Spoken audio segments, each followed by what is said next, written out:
Episode में हम पुस्तक बहुजन नवजागरण और प्रतिरोध के विविध स्वर बहुजन नायक और नायिकाओं की श्रृंखला को समाप्त कर चुके हैं। लेकिन उस पुस्तक की सबसे रोचक बात मुझे ये लगी उसका अंतिम लेख, जो था शहीद स्मारक चौरा चौरी के ऊपर, जो गोरखपुर में स्थित है। उसमें बहुजन नायकों की जगह उस जो शौर्य स्तंभ है उसी को नायक के तौर पर प्रस्तुत किया गया था। तो यदि बात विजय स्तंभों की चल रही है तो कैसे फिर कोरेगांव का जिक्र ना हो। कोरेगांव में बना हुआ जो शौर्य स्तंभ है उसके ऊपर आज का लेख फोकस करता है। पिछले एपिसोड में ही मैंने आपसे कहा था कि पुस्तक हालांकि समाप्त हो चुकी है, लेकिन फिर भी भीमा कोरेगांव का युद्ध और उस युद्ध के बाबत बना हुआ जो शौर्य स्तंभ है उसके ऊपर भी मैं एक एपिसोड आप लोगों के लिए बनाऊंगी। साल की शुरुआत इसी शौर्य स्तंभ के साथ बहुजन समाज करता है। उसके ऊपर और अधिक जानकारी के लिए सुनिए ये लेख। चलिए मेरे साथ। जय भीम, मैं शालिनी और आप देख रहे हैं अंबेडकर नामा। जैसा कि मैंने पिछले ही एपिसोड में कहा था कि ये लेख द प्रिंट के लिए रतन जी ने लिखा था और उनकी वॉल से तकरीबन 75,000 से भी ज्यादा ये शेयर हुआ था। कुछ इस तरह का है ये आर्टिकल। नेट पर सर्च करेंगे तो सबसे पहले यही आर्टिकल खुलेगा। भीमा कोरेगांव, कब्र फोड़कर निकल आई एक गौरव गाथा। रतनलाल 31 दिसंबर 2018 में यह लेख लिखा गया था। शाम के 5:30 बजे इसे पोर्टल पर अपडेट किया गया था। यह 200 साल पहले की दास्तान है। ब्रिटिश इतिहासकार इसे पूर्व में हुई सबसे निर्णायक लड़ाइयों में से एक मानते हैं। अंग्रेजों के लिए इसका महत्व इसीलिए है क्योंकि इस युद्ध में उनकी जीत और पेशवा की हार के साथ ही भारत में उनके लिए कोई बड़ी चुनौती नहीं बची थी। भारत के इतिहास की टेक्स्ट बुक आमतौर पर इस बारे में विस्तार में नहीं जाती हैं कि भीमा कोरेगांव में क्या हुआ था, इसलिए भारत के युवाओं में उस युद्ध को लेकर प्रामाणिक जानकारियों का अभाव है। पुणे के पास भीमा नदी के तट पर उस दिन जो हुआ था उसका सिर्फ राजनैतिक और रणनीतिक महत्व नहीं था। उस दिन उस मैदान में सिर्फ अंग्रेज और पेशवा नहीं लड़ रहे थे, वहां जातिवाद के खिलाफ भी एक महासंग्राम हुआ था। इस लड़ाई में अछूत माने जाने वाली महार जाति के सैनिकों ने जातिवादी पेशवाई को हमेशा के लिए नेस्तनाबूद कर दिया। भारतीय समाज को लोकतांत्रिक और मानवीय बनाने के लिए इस युद्ध ने महत्वपूर्ण भूमिका निभाई। ये जरूर है कि आजादी के बाद भारतीय इतिहास का जो केंद्रीय नैरेटिव या आख्यान बनाया गया उसमें आजादी की लड़ाई को उपनिवेशवाद विरोधी संघर्ष के एकल चश्मे से देखा गया है और इसमें अंग्रेज बनाम भारतीय की बाइनरी बनाई गई, जबकि उस समय देश की एक विशाल आबादी अपने इंसान होने के हक के लिए जूझ रही थी। तो ये सबसे इंपॉर्टेंट बात है। इतिहास लेखन में शुरू से ही एक तरफा इतिहास लिखा गया है, कभी बहुजनों के इतिहास को तवज्जो नहीं दी गई। तो इस तरीके से जातिवाद को भी धार्मिक चश्मे या राष्ट्रवादी चश्मे से पेश कर दिया गया है, जो बेहद खतरनाक बात है। इस नैरेटिव का असर यह था कि लगभग 70 साल तक भीमा कोरेगांव को मुख्य धारा में वह स्थान नहीं मिला जिस पर उसका वाजिब हक था। अब भीमा कोरेगांव अपनी दफना दी गई गौरव गाथा कब्र फोड़कर निकल आई है और अब लाखों लोग इसकी बात करने लगे हैं। हालांकि टेक्स्ट बुक में भीमा कोरेगांव को वाजिब स्थान मिलना अभी बाकी है। तो यहां पर यह चीज गौरतलब है कि अब लाखों लोग इस बारे में बात करने लगे हैं। आखिर ये सारी बातें संभव कैसे हुई, कैसे लाखों लोगों को इसके बारे में अचानक ही जानकारी हो गई। मैं समझती हूं इसके लिए हमें सोशल मीडिया का शुक्रिया अदा करना चाहिए, पूरे बहुजन समाज को, जिसने इस जातिवाद के संदर्भ में एक सामाजिक विमर्श को पैदा किया है। इस जातिवादी के संदर्भ में जो ये विमर्श पैदा हुआ है उसमें सबसे बड़ा हाथ इसी सोशल मीडिया का है। भीमा कोरेगांव कहा जाता है कि ब्रिटिश ईस्ट इंडिया कंपनी की 500 सैनिकों की छोटी सी कंपनी ने, जिसमें ज्यादातर सैनिक महार अर्थात अछूत थे, पेशवा शासक बाजीराव द्वितीय की 28,000 की सेना को महज 12 घंटे चले युद्ध में पराजित कर दिया था। सोचिए कितना छोटा सा युद्ध होगा ये, 12 घंटे लड़ा गया युद्ध बस।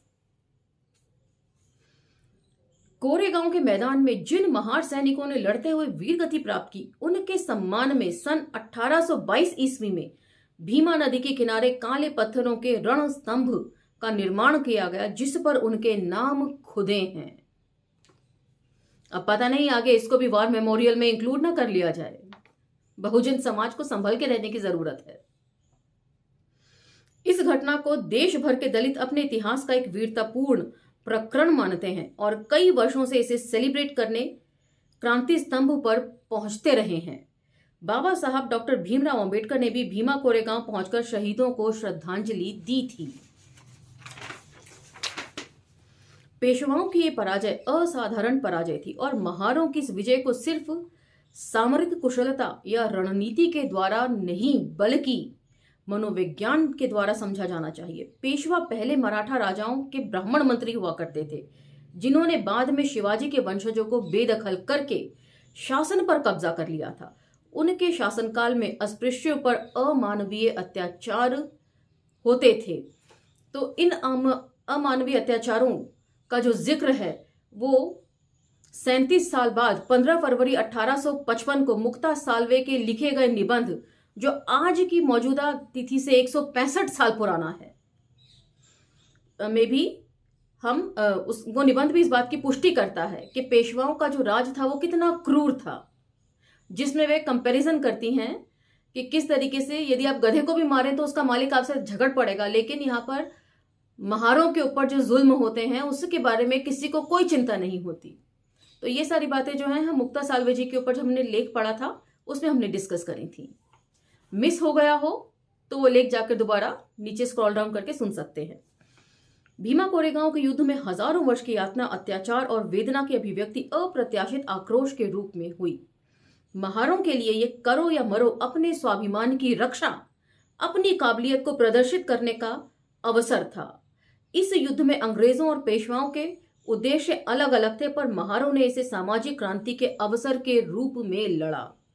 खोने के लिए कुछ नहीं लेकिन पाने के लिए आत्मसम्मान, बराबरी और प्रतिष्ठा। इस दृष्टिकोण से इसे अनोखा युद्ध समझा जाना चाहिए।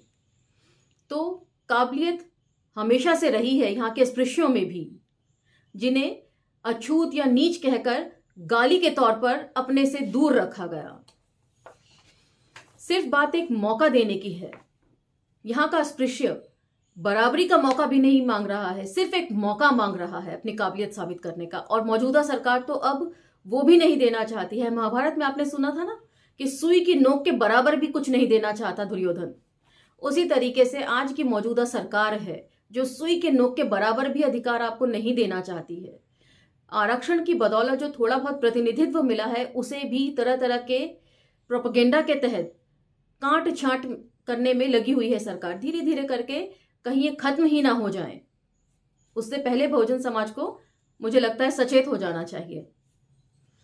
बहरहाल पिछले साल इस युद्ध की 200वीं वर्षगांठ मनाने की तैयारी काफी पहले से चल रही थी। तो ये लेख 2018 में लिखा गया था, तो बात 2019 की समझ लीजिए, 2018 की समझ लीजिए। फिर अचानक हमला। जिन व्यक्तियों और संगठनों के नाम इस उपद्रव में आए हैं वे सभी अतिवादी हिंदुवादी संगठनों से जुड़े हुए हैं और इनका संबंध महाराष्ट्र और वर्तमान केंद्र सरकार से बताया जा रहा है। तो क्या यह समझा जाए कि यह सुनियोजित हमला था जिसमें सरकार से जुड़े संगठन शामिल थे? क्या भाजपा शासन में पुनः पेशवाई सरकार की पुनर्वृत्ति हो रही है? पेशवाई शासन लिखा है यहां पर। पिछले 4 वर्षों में दलितों, वंचितों पर हमलों में अप्रत्याशित वृद्धि हुई है और इन्हीं सभी घटनाओं में एक समानता है। तकरीबन एक ही तरह के लोग और संगठन इसमें शामिल हैं। इनका लक्ष्य साफ है, दलितों में बढ़ती चेतना को कुंद करने के लिए इस तरह की हिंसक वारदातों के द्वारा उन्हें आतंकित करना। तो अक्सर कई मंचों से रतन जी इस बात को समझाने का प्रयास कर चुके हैं कि देखने में बेशक ये घटनाएं जो है वो अलग अलग दिखती हों, अलग अलग जगहों पर घटित होती हों, लेकिन आपकी पीठ पर पड़ने वाले डंडे एक ही हैं। इस तरह की बढ़ती घटनाओं को समझने के लिए अंबेडकर को पढ़ना प्रासंगिक होगा। वे लिखते हैं, एक हिंदू को इससे क्या आघात पहुंच सकता है यदि एक अस्पृश्य साफ वस्त्र पहने, यदि वे अपने घर पर खपरेल की छत डालता है, यदि वे अपने बच्चों को स्कूल भेजना चाहता है, यदि वे अपना धर्म बदलना चाहता है, यदि वे अपना सुंदर व सम्माननीय नामकरण करता है, यदि वह अपने अपने घर का द्वार मुख्य सड़क की ओर खोलना चाहता है, यदि वह प्राधिकार वाला कोई पद प्राप्त कर लेता है, भूमि खरीद लेता है, व्यापार करता है, आर्थिक रूप से स्वतंत्र हो जाता है और उसकी गिनती खाते पीते लोगों में होने लगती है। वे आगे लिखते हैं, सभी हिंदू चाहे सरकारी हो या गैर सरकारी मिलकर अस्पृश्यों का दमन क्यों करते हैं। सभी जातियां चाहे वे आपस में लड़ती झगड़ती हिंदू धर्म की आड़ में एकजुट होकर क्यों साजिश करती हैं और अस्पृश्यों को असहाय स्थिति में रखती हैं। तो ये बात बेहद समझे जाने की जरूरत है। डॉक्टर अंबेडकर आगे लिखते हैं, यदि आप किसी हिंदू से पूछेंगे कि वह ऐसी बर्बर व्यवहार क्यों करता है, वह कहेगा अस्पृश्यों के जिस प्रयास को आप सुधार कहते हैं वह सुधार नहीं है, वह हमारे धर्म का घोर अपमान है। यदि आप फिर पूछेंगे कि इस धर्म की व्यवस्था कहाँ है, तो पुनः उनका सीधा उत्तर होगा, हमारा धर्मशास्त्र हमारे शास्त्रों में है। दलितों के खिलाफ हो रही हिंसा का उत्तर डॉक्टर अंबेडकर के उपरोक्त वक्तव्यों में मिल जाता है। आरक्षण की वजह से दलितों में एक छोटा सा ऐसा वर्ग तैयार जरूर हुआ है जो अंग्रेजी बोलता है, अच्छे नामकरण करता है, घर बनाता है, बड़ी गाड़ी में चलता है और सबसे बड़ी बात सवाल करता है। जैसे जैसे दलित और वंचित जमात में समृद्धि बढ़ेगी, सवाल करेगा, वैसे वैसे इस तरह के हमले और टकराव बढ़ने की संभावना भी बढ़ेगी। 2018 में भीमा कोरेगांव में हुई हिंसा को इस नजरिए से भी देखा जाना चाहिए। तो इसी के साथ एक नई टर्मिनोलॉजी भी बहुत तेजी से इस्तेमाल में आई जाने लगी थी, वो थी अर्बन नक्सल। तो यहां पर ये लेख समाप्त होता है, लेकिन आप चाहें तो इस लेख को गूगल पर सर्च करके पढ़ भी सकते हैं। इसी के साथ मुझे आज्ञा दीजिए और अगली पुस्तक तक इंतजार कीजिए। धन्यवाद।